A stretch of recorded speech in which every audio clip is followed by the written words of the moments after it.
안녕하십니까. 고고TV 여명입니다. 변하지 않으면 또 한 번 죽는다. 우리는 요번에 21대 총선에서 아주 밑바닥으로 떨어졌습니다. 뿌리째 뽑혔는데요. 미래통합당, 야권 보수가. 여기서 변하지 않으면 2022년 대선에서는 아주 지하실로 들어갑니다. 지하실로 소멸될 수가 있습니다. 소멸될 수가 있는데, 여기서 제가 주목하는 게 하나가 뭐냐 하면은, 우리 50대 후반, 50, 60, 70들, 요번에 60대, 즉 50대 후반부터 60대 초반까지도 전부 다 민주당을 찍었습니다. 전 아직도 그 충격에서 벗어나지 못하는데요. 왜 그들이 민주당을 찍었는가? 이유는 간단합니다. 미래통합당이 민주당보다 더 싫어서 그랬습니다. 그러면은 왜 그렇게 됐는가? 50대 후반부터 60대 초반, 중반, 55세부터 65세까지는 박정희 대통령 말기에 살아온 사람들이죠. 민주화 과정. 그죠? 그때는 민주화 과정, 독재 타도하자 이런 과정을 살아온 사람인데, 산업화를 하면서 민주화를 이룬 세대입니다. 타의에 의해서든 자의에 의해서든. 근데 그 사람들이 전부 다 요번에 미래통합당을 찍을 줄 알았는데 전부 다 민주당을 찍었어요. 이게 심각한 문제입니다. 그리고 20대들은 20대하고 30대 초까지는 지금 현재 나오는 통계를 보면은 투표를 포기했다.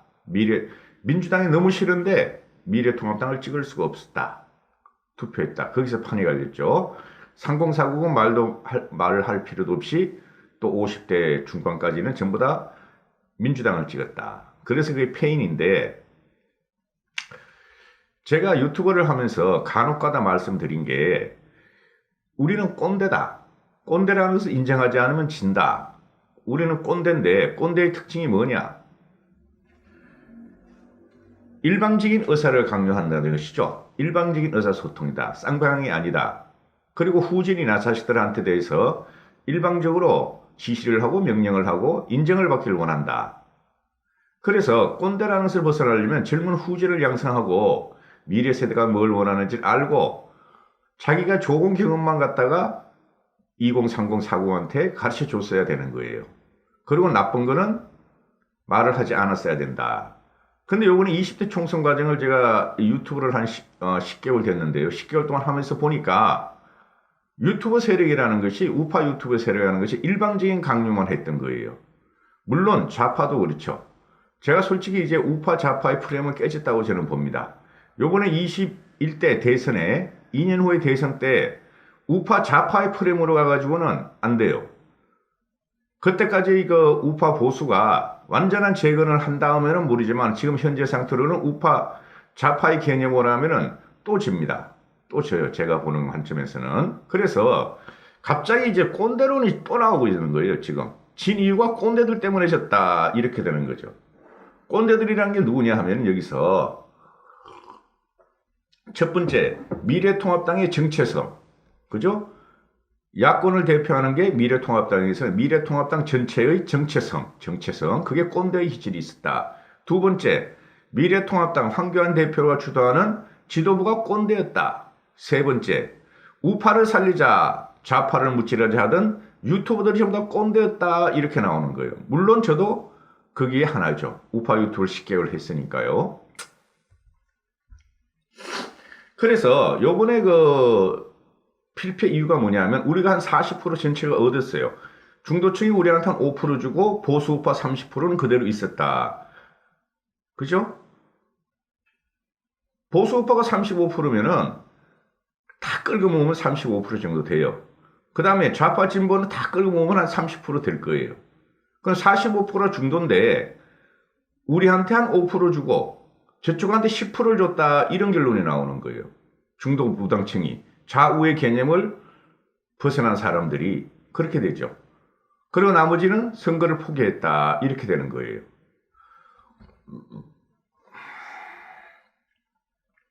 그러면은 이 사람들은 왜 우리를 찍지 않았나? 문재인 정권이 전 오늘까지도 계속 지금 친구들하고 통화하고, 오늘은 낮에 친구들을 좀 만나봤어요. 그런데 문재인 정권은 잘못한 거는 맞다. 근데 미래통합당 너희들한테는 차마 표를 줄 수가 없다. 그런 게 지금 기사화되고 분석이 되고 그러죠. 물론 이 분석도 며칠만 지나면 안 실릴 겁니다. 어?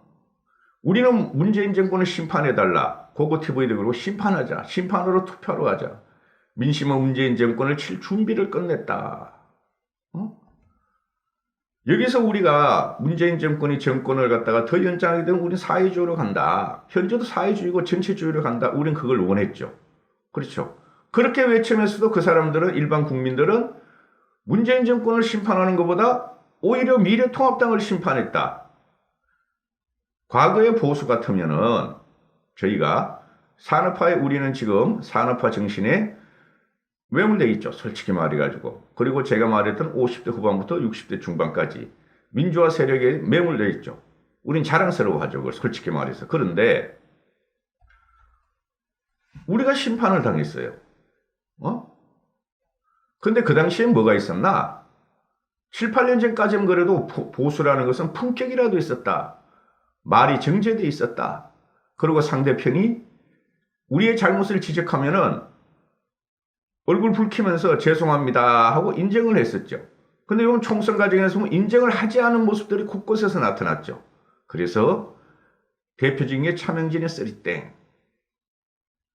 결정적이에요. 그건 결정적. 제가 자꾸 말씀드리지만은. 그러면 좌파들도 차명진이 그 김남국이 같은 애도 있었고, 옛날에 김용민이 같은 애도 있었다. 김용민이 그때 다 날아갔잖아요. 김용민이 그 말 한마디 때문에. 그 당시에 여루당이, 민주당이. 근데 김남국이 같은 경우는 왜, 김남국이도 계속 그 언론에서 나머지 이틀 동안 방송했잖아요. 비판하고. 그럼에도 불구하고 차명진이들께 더 타격이 컸다. 쟤네들은 원래 그런 애들이야. 민주당 쪽에는. 김호준이라든가 김용민이라든가 정봉주라든가 유세민이라든가 원래 그런 애들이야. 사람들이 거기에 대해서 어느 정도 저것들은 저런 것들이니까. 그런데 보수가 이럴 줄은 몰랐다. 보수의 품격이 어디 왔는가? 이거 안 되겠다. 심판을 하자. 그렇다고 저는 생각을 해요.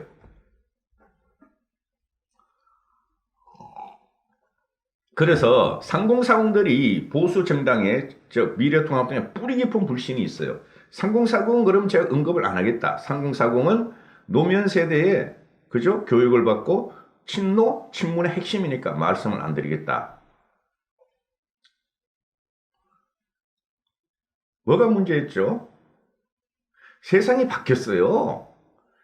그 이현주도 그러고 그 김병준이도 그러고 이준석이도 그러고 여당의 의식 있는 그 전사들은 시대를 교체하라. 세대를 교체하라. 시대 정신이 뭔가? 세대 교체는 뭔가? 쌍방소턴이고 새로운 것을 찾고 미래를 어떻게 준비할 것인가를 위해서 젊은 세대를 끌어안아야 된다. 그래서 시대와 세대를 교체해야 된다. 이 사람들은 밀레니엄 시대 사람들이다.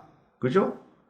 근데 요번에 거기서 요런 미래통합당의 산지서 보면 하나도 없었다. 그걸 극복하려는 내용이 하나도 없었다.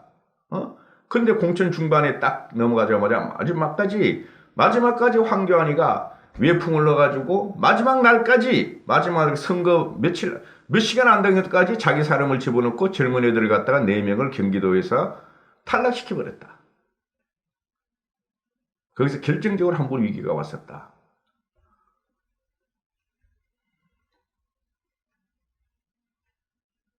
세상은 바뀌었는데 황교안 자체가 세상을 바뀐 줄은 몰랐고 황교안을 둘러싼 진박들이 세상 바뀔 줄을 몰랐고 황교안을 어떻게든 당대표를 만들고 황교안을 어떻게든 대통령 후보를 만들고 국회의원 당선시키기 위해서 가진 노력을 했지만은 진박들은 영남을 제외하고는 다 떨어지고 황교안도 날아갔다. 세상이 바뀐 줄을 모르고 지들이 환상 속의 그대 꼰대짓을 했다. 솔직히 이게 지금 우파 전체주의로 간 게 저는 우파를 자랑스럽게 생각해요. 저도 우파 전체주의로 간 게 진박 친박 파동으로 인해서 싸그리 조져버렸다. 사람을 안 키웠다. 그 진박 친박 파동 2016년 이후에 그 전부터 그죠? 박근혜 대통령이 정권을 장악하고 난 다음부터 그 전부터 사람이 하나도 안 키워졌다. 현재까지도 진박 반응이 요번에 황교안을 정해왔고 황교안을 호위하며 자기들이 권력을 갖다 유지하려고 했다. 그게 몇 년이냐? 8년이었다. 8, 9년이었다. 사람이 없었다. 일단은 김용호 같은 사람이 잘라내긴 잘라내는데 사람을 심을 게 없으니까 이리 돌리고 저리 돌리고 막 그랬었다. 응? 그러니까 요번 이제 미래통합인데 확실하게 이제 국민들부터 심판을 받으니까 대혼돈 상태다. 이제야 반성을 하기 시작하는데 여기서 확실하게 단기간에 혁신을 못하고 그러면은 2022년 대선은 또 진다. 또 진다. 그래서 반성이 먼저다. 여기에 최고로 그 미래통합당의 황교안 지도부로 우리가 1년 3개월에서 선거를 준비했잖아요. 2020년 총선을. 황교안은 말이지 태극기 부대 찾아다니고 정광훈이 찾아다니고 우파 유튜브 찾아다니고 거기서 대단한 혐오를 가져왔다 국민들.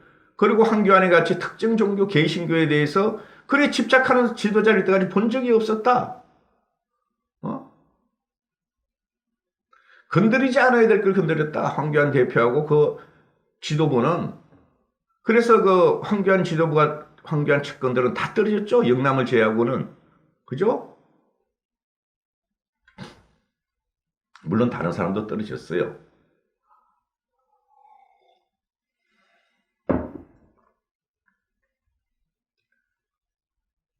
제가 아쉬운 게 뭐냐면은 유튜브를 제가 하잖아요. 지금 해보니까 저 같은 경우도 강하게 칠 땐 강하게 치고 비비꼴 땐 비비고 웃을 땐 웃는데 말이죠. 이게 뭐냐면은 지금 나이 드신 분들이나 우파라고 자랑하는 사람들, 저도 마찬가지입니다. 자랑하는 거는 일반 대중들하고 소통이 되지를 않아요. 이걸 해보니까 자체 내부적인 비판이 없으면은 그죠? 자체 내부적인 비판을 못 받는데 유튜브 세계에도 그러면은 일반 시민이 이런 유튜브를 갖다가 볼 것이냐? 아니라는 거죠. 근데 지금 선거 부정 음모를 갖다가 계속 퍼뜨리고 있어. 유튜브 세계에서. 아니라는 거죠. 각 언론들이 물론 언론에 대한 불신이 있죠. 우리는 얼마나 억울하면은 저희가 당했으면은. 근데 걔네들이 계속 팩트 체크 들어와도 안 믿어. 그럼 고소하라 이거야. 고소하라고. 그 몇십만 원씩 받는 고소하라고. 선거 부정에 대해서. 여기서 진 거예요. 이런 거에 대해서 요번에 확실히 진 거예요. 좌파도 그랬으니 우리도 그렇게 해야 된다? 왜 좌파를 타치지 않고 우파만 비난하느냐? 그게 아니죠. 우파는 좌파에 달리 품격이 있었고 양식이 있었고 상식 가지고 움직였다는 거죠. 우파 보수는. 좌파가 비상식이고 요번에 조국 사태를 보면서 쟤는 그러니까 우리도 똑같이 해야 돼 이러면 되질 않는다는 거죠. 우파는 저게 아닌데 보수는 저게 아닌데 왜 저렇게 됐을까? 국민들이 심판을 한다는 거죠. 그리고 아직까지도 방공, 빨갱이 이게 말이 된다고 생각하세요? 여러분들은 방공, 빨갱이 이게? 그런 분들이 지금 우파 유튜브를 다니면서 말이죠. 우파 유튜브 방송을 듣고 그죠? 우파 내 방송 유튜브라는 참칭 우파예요. 참칭 우파 아니라니까 그 사람들은. 그리고 언론에서는 극우 방송 그러는데 극우 아니에요. 그 사람은 극우 아니에요. 단순히 돈이에요. 그 사람들은 단순히 그런 방송을 듣고 그런 방송 내용을 네이버 가서 막 댓글로 싸질러 대니까 그게 전 국민한테 퍼져서 혐오감으로 돌아오고 요번에 미래통합당을 갖다 심판하는데 결정적인 역할을 했다 하고 저는 생각을 한다는 거예요. 그래서 조국을 보면 내로남불 운동권이야 싫어. 근데 통합당을 보면은 더 혐오스러워. 왜 차명진 같은 사람을 잘라내지 못하고 황교안이하고 황교안 지도부나 윤리위원회는 막판에까지 가서 눈치를 보다가 아우 질 것 같아 하는 그때 잘라느냐. 이게 문제가 됐던 것이죠.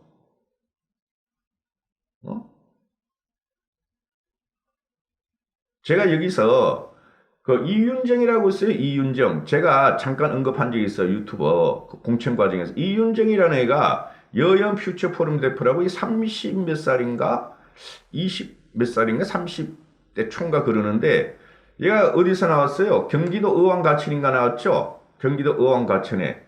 근데 얘가 그 날라가 공천을 받았는데 김영호 공천을 줬어요. 단수 공천인가 줬는데 얘를 갖다 경선도 안 붙이고 황교안이가 마지막 날 날려버리고 친항을 집어넣어. 그죠? 근데 떨어져. 이런 것들이 요번에 경기 그 주민들이 다 받고 경기 시민, 서울 시민들이 다 봤단 말이죠. 저도 유튜브를 하면서 문재인 타도, 퇴진, 그죠? 이거는 좌파 독재다 하고 항상 방송을 했어요. 그죠? 저도 꼰대 중에 하나가 잘못됐어요. 그래서 이제부터는 좀 바꾸려고 그래요. 언어 구사력을 유튜브를 하면서. 이래가지고 이길 수가 없다. 응? 반문재인은 맞는데, 그럼 우리가 변해야 된다. 우리가 문재인의 실정과 압정을 비판을 해야 된다. 어?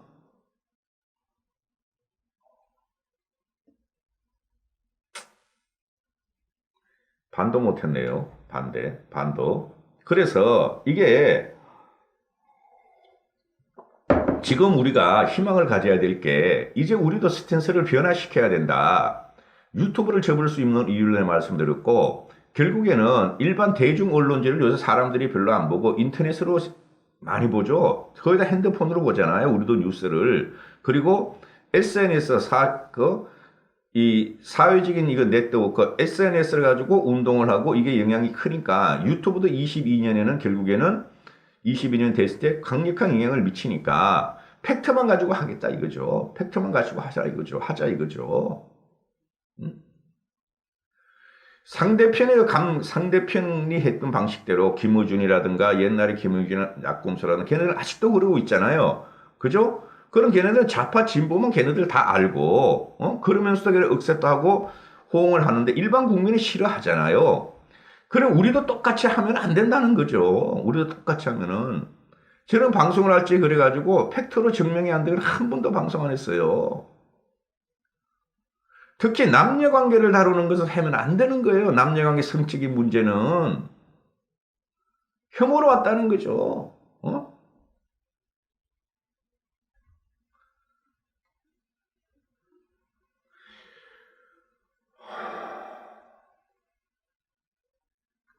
세상이 바뀌었어요.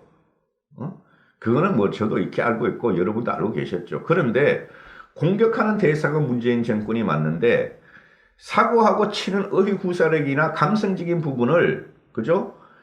우리가 60대 이상의 65세 이상인 분들이 지금 586 같으면은 80년대 운동권 그 다음에 50대 후반부터 60대 중반 초중반까지는 70년대 운동권이다. 70대 후반 그죠? 이 사람들이 요번에 우리 다 버려버렸다. 우파 보수를.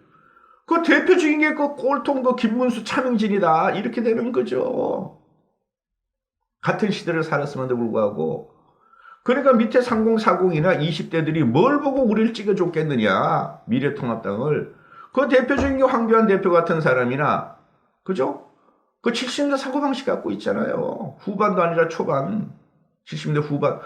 학번이면서 중반 학번이면서 그리고 홍준표 같은 경우도 막걸리 먹고 요번에도 뭐 노래방 가려고 그랬다 그래요. 노래방 가서 축하회를 하려고 그랬대. 당선되고 나서 요새 애들은 막걸리 먹고 노래방을 가서 옛날 노래를 부르는 게 아니에요. 그죠? 송가인이 같은 그런 애가 트로트를 하지만은 송가인을 가만히 보세요. 저 친구가 과연 노래도 잘하지만은 왜 남녀노소가 다 열공하는가? 송가인이가. 원고에 반도 못했는데요. 이까지만 하겠습니다. 의사는 전달됐다고 봅니다. 감사합니다. 고고TV 이현명이었습니다.